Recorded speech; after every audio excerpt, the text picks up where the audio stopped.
Hello everyone, कैसे हो आप सभी और कैसी चल रही है भाई आप लोगों की पढ़ाई। हमने कल एक नया टॉपिक शुरू किया था मैनेजमेंट में और वो था आपका सामूहिक संगठन। इसमें हमने बहुत सारी चीज़ें देखी, क्या होता है सामूहिक संगठन, किसने इसको नाम दिया, पहली परियोजना कौन सी थी, काफ़ी कुछ देखा हमने इसमें। और हमने इसको छोड़ा था राष्ट्रीय विस्तार सेवा को कंप्लीट करने के बाद, है ना। इसके हमने क्या पढ़ रहे थे, ये इटावा परियोजना हमने पढ़ी। इसके बाद हमने महत्वपूर्ण योजनाओं में फ़िरका परियोजना पढ़ी। इसके बाद हमने एक और राष्ट्रीय विस्तार सेवा, ये हम देख चुके थे, कल कंप्लीट कर लिया था। उसके आगे का हम आज पढ़ने वाले हैं, ठीक है। तो थोड़ा ध्यान से आराम से इसको समझना है। अगली हमारी परियोजना नीलोखेड़ी परियोजना, जो कि 1947 में शुरू हुई थी। कौन सी? नीलोखेड़ी परियोजना, ठीक है। तो और ये करनाल हरियाणा, पहले ये पंजाब था, फिर अभी आज की कंडीशन में देखें तो करनाल हरियाणा में है ये, और इसका नाम है नीलोखेड़ी परियोजना, ठीक है, 1947 में। तो इसको याद करने की ट्रिक आप लोग भाई समझ लो। पहली चीज़ तो अच्छा देखना, क्या होता है कि हरियाणा में बताते हैं ना कि दूध काफ़ी अच्छी मात्रा में वहाँ पे होता है, गाय भैंस वगैरह, ये काफ़ी कुछ होता है वहाँ पे हरियाणा में, है ना। ये ज़्यादा मतलब दूध डेयरी वगैरह काफ़ी कुछ होता है वहाँ पे। तो इसको ऐसे याद रख सकते हो, एक गाय, एक प्रजाति होती है नील गाय जिसको बोलते हैं, नील गाय होती है ना।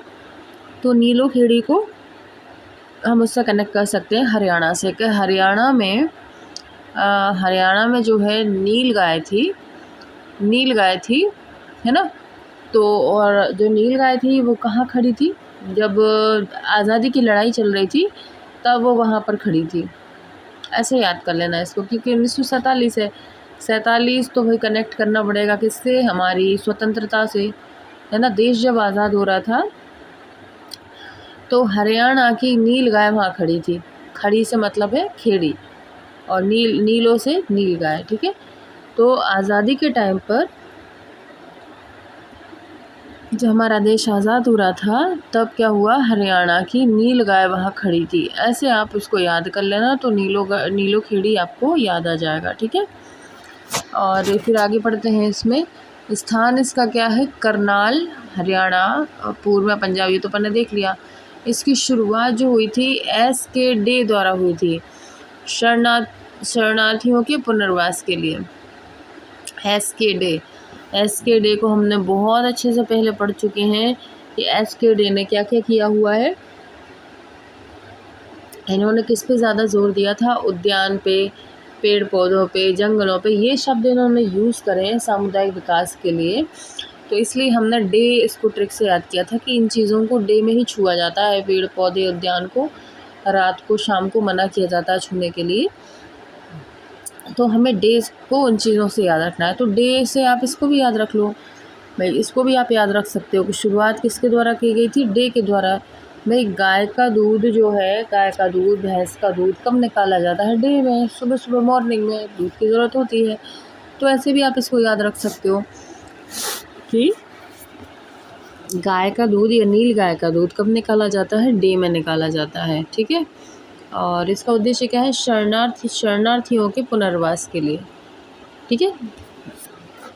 शरणार्थी 1947 में क्या हुआ, देश आज़ाद हुआ था ना, तो कई लोग बेघर हो गए थे, तो ऑब्वियसली उनको शरण की ज़रूरत होगी, तो शरणार्थियों के पुनर्वास के लिए।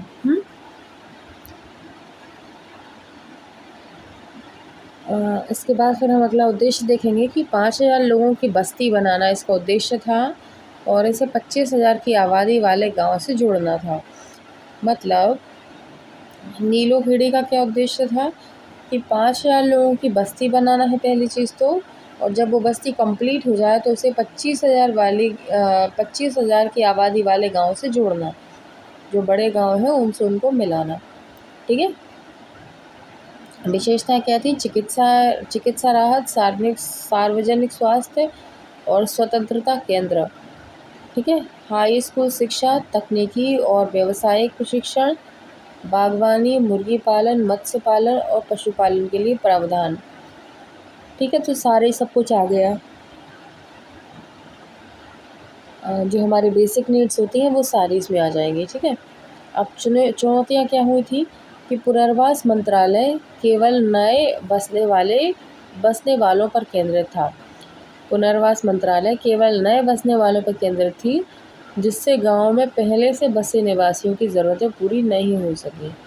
जो नए आते जा रहे थे शरणार्थी, उनके लिए योजना केंद्रित थी, और जो पहले से रह रहे थे, भले उनके पास मकान नहीं हो, कुछ नहीं हो, तो उन पर विशेष ध्यान नहीं दिया गया। ये इसकी क्या थी, चुनौतियाँ थी या कमियाँ कह सकते हो।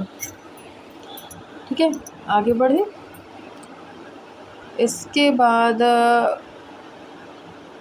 प्रशिक्षण में क्या आएगा, विभिन्न शिल्पों के कार्य केंद्र जैसे बुनाई, साबुन बनाना और चमड़ा आदि। और इसके बाद इसमें विशेषता में क्या आ जाएगा, यह परियोजना शरणार्थियों के लिए नियोजित बस्ती में पुनर्वास का प्रयास था, लेकिन सामाजिक और सांस्कृतिक पहलुओं पर ध्यान कम दिया गया था। ठीक है, परियोजना में क्या था कि शरणार्थियों के लिए नियोजन बस्ती में पुनर्वास का प्रयास था। ठीक है, बस्ती बनाने पे इसमें फोकस रखा गया शरणार्थियों के लिए, बाकी इसमें सामाजिक और सांस्कृतिक पहलुओं पर ध्यान नहीं दिया गया। ठीक है, सिर्फ रहने की व्यवस्था थी, बाकी सामाजिक और सांस्कृतिक पहलुओं पर कुछ ध्यान नहीं दिया गया था, ये इसमें विशेषता थी। ठीक है, आगे देखेंगे सेवाग्राम योजना। अब सेवाग्राम योजना जो आई थी 1936 में, 1936 में सेवाग्राम योजना। ऐसे अब इसको ट्रिक से हम कैसे याद करेंगे कि 1936 में आई थी। इसको हम ऐसे याद रखेंगे कि जो सेवा होती है वो 36 प्रकार से की जाती है। सेवा 36 प्रकार से की जाती है। 36 प्रकार से कई कैसे की जाती है सेवा में। पहली चीज़ तो शारीरिक सेवा हो गई, हाथ दुख रहे, किसी के पैर दुख रहे, लाओ दबा देते हैं, शारीरिक सेवा हो गई। आर्थिक सेवा होती है, इसके बाद मानसिक सेवा होती है, कई तरह की सेवा होती है, तो 36 तरह की सेवा। ठीक है, तो सेवाग्राम योजना कब शुरू हुई थी, 1936 में। ऐसे आप इसको याद रख सकते हैं। अब अपन इसका स्थापना देखेंगे कि सेवाग्राम योजना जो है इसकी शुरुआत महात्मा गांधी ने 1936 में की थी। किसने की थी ये, 1936 में महात्मा गांधी ने। यह योजना महाराष्ट्र के वर्धा जिले में स्थित सेवाग्राम गांव से संबंधित है। यह योजना महाराष्ट्र के वर्धा जिले में स्थित सेवाग्राम गांव से संबंधित है। ठीक है, ये परियोजना कहाँ से है, हाँ, ये योजना जो है वो कहाँ की है, महाराष्ट्र के वर्धा जिले से है। और सेवाग्राम गांव से मतलब सेवाग्राम गांव था जहाँ से इसकी शुरुआत हुई, इसलिए इसको योजना का नाम भी सेवाग्राम रख दिया गया। ठीक है, ये इसका है, और महात्मा गांधी ने किया था इसका स्थापना। तो कैसे अपन याद रख सकते हैं, देखो महात्मा गांधी को क्या माना जाता है, हम लोग क्या बोलते हैं, महात्मा गांधी को राष्ट्रपिता, बापू कहा जाता है। और राष्ट्रपिता या बापू मतलब पिता, अपने राष्ट्रपिता तो पिता है ही फिर, तो इनकी क्या करना चाहिए, आपको सेवा करनी चाहिए, है ना। राष्ट्रपिता की सेवा करनी चाहिए ना, अपने पिता हैं, घर के पिता की करते हैं तो फिर तो राष्ट्रपिता हैं। तो इस तरीके से आप इसको याद रख सकते हो, पिता से आप सेवा याद रख सकते हो कि राष्ट्रपिता यानी हमारे महात्मा गांधी ने 1936 में सेवाग्राम की योजना की थी और शुरू की थी। और 36 से हमने याद रखा है कि 36 तरह की सेवाएं होती हैं। ठीक है, आगे हम चलेंगे। इसमें फिर हमने क्या देखा कि महात्मा गांधी ने शेगांव को सेवाग्राम नाम दिया।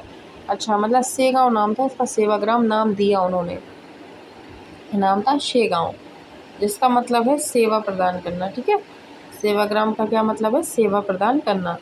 उद्देश्य क्या था इस योजना का, ग्रामीण विकास और स्वदेशी आत्मनिर्भरता को बढ़ावा देना, ग्रामीण समुदायों को बुनियादी सेवाएं और सुविधाएं प्रदान करना। ठीक है, जो पढ़ चुके हैं वही है, ग्रामीण विकास कार्यक्रम जो था ना उसी से संबंधित है ये। ठीक है, आपका ग्रामीण विकास और स्वदेशी आत्मनिर्भरता को बढ़ावा देना और ग्रामीण समुदायों को विकासी बुनियादी सुविधाएं प्रदान करना, ये वही है सेम। ठीक है, इसके बाद हम आगे बढ़ते हैं। इसके बाद आती है हमारी अगली योजना जो है नई योजना नहीं है, वही है। अभी विशेषता देख लो। अच्छा पहले इसी की जो सेवाग्राम योजना है ना, इसकी एक सेकंड रुकिएगा। इसकी प्रमुख विशेषताएं क्या है? स्वदेशी उत्पादों को प्रोत्साहन। स्वदेशी उत्पाद मतलब जो हमारे देश में ही बने हुए उत्पाद हैं उनको प्राथमिकता। प्रोत्साहन, स्थानीय संसाधनों का उपयोग करके उत्पादों का निर्माण। महात्मा गांधी भी इसी फेवर में थे, उन्होंने कपड़े तक बना डाले थे, है ना। कपास से उन्होंने सूत को काट काट के चरखा चला चला के घर के ही मतलब हमारे स्वदेशी वस्त्रों को पहना था।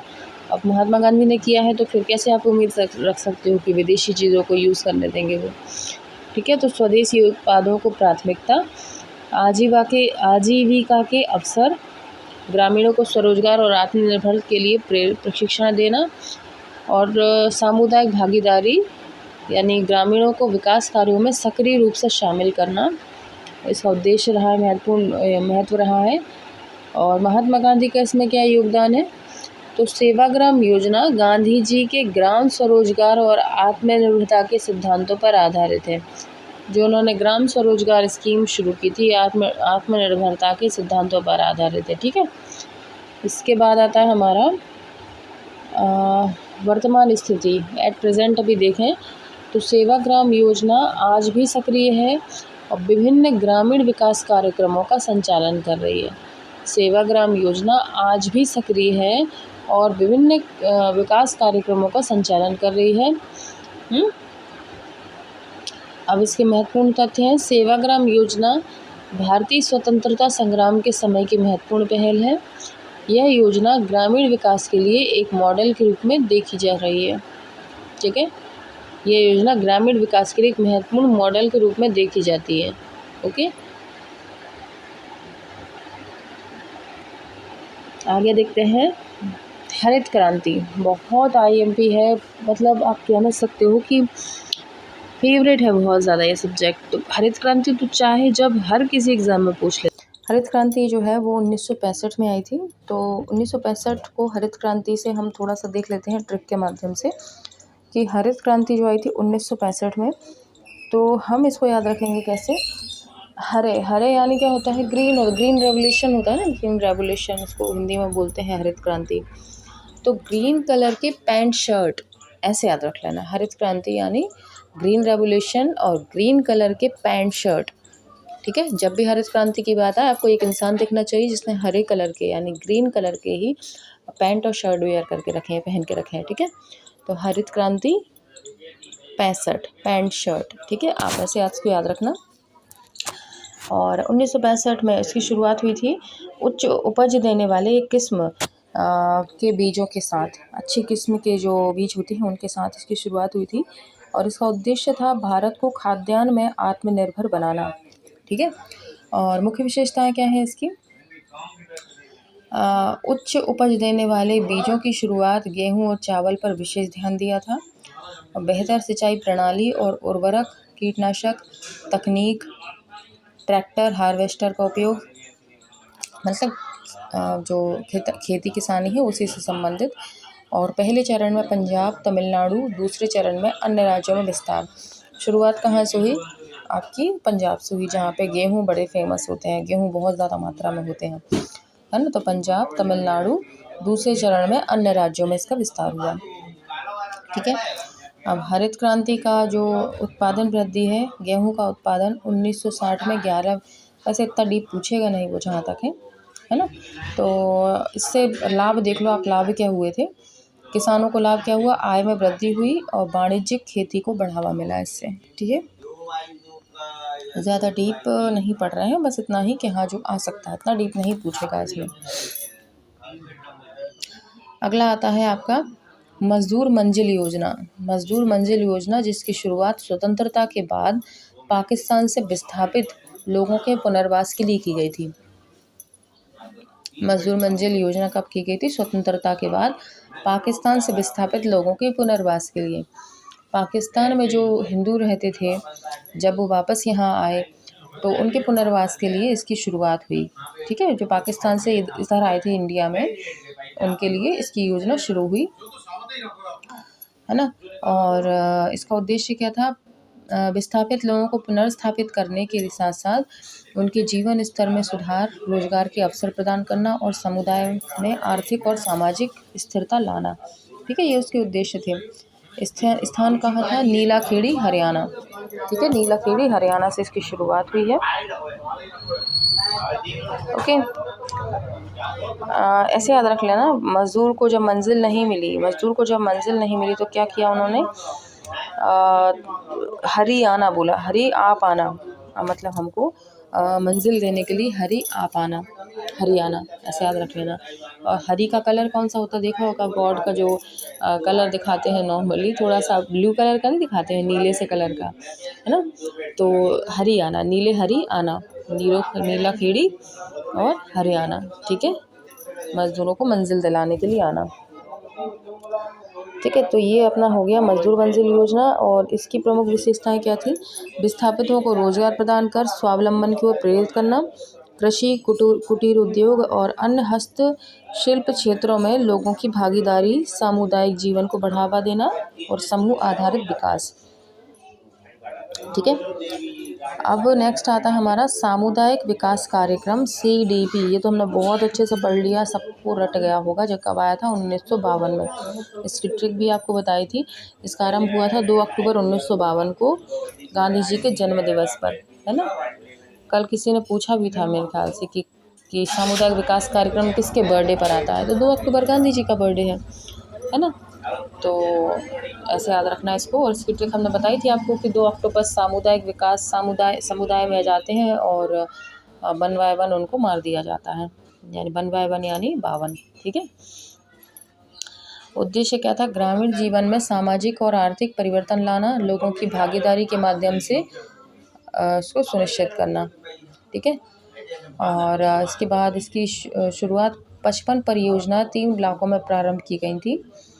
ठीक है, आगे बढ़े। सामुदायिक विकास कार्यक्रम की विशेषताएं क्या है? ग्रामीण बुनियादी ढांचे का विकास, आर्थिक स्थिति में सुधार, किसानों की उत्पादकता बढ़ाना, ये उसके उद्देश्य हैं। ओके, तो और महत्व क्या है? CDP ने ग्रामीण विकास में आत्मनिर्भरता को बढ़ावा दिया और पंचायती राज प्रणाली की नींव रखी। तो क्वेश्चन बन सकता है कि पंचायती राज प्रणाली की नींव किसने रखी? तो आपके सामुदायिक विकास कार्यक्रम ने। ठीक है, ये हमने आज का कंप्लीट कर लिया है पूरा। हमारी जो सामुदायिक विकास का दूसरा पार्ट था। ठीक है, तो इसको हमने काफ़ी अच्छे से कंप्लीट कर लिया, आपको समझ में भी आया होगा। अब हम अगली क्लास करेंगे, इसका तीसरा पार्ट लेकर आएंगे, तो इसको रिवाइज़ करना। दोनों पार्ट आप रिवाइज़ कर लेना एक बार, तो क्या है, थर्ड पार्ट समझने में आसानी रहेगी, क्योंकि जैसे जैसे आगे बढ़ेंगे वैसे वैसे थोड़ा सा कठिन होता जाएगा।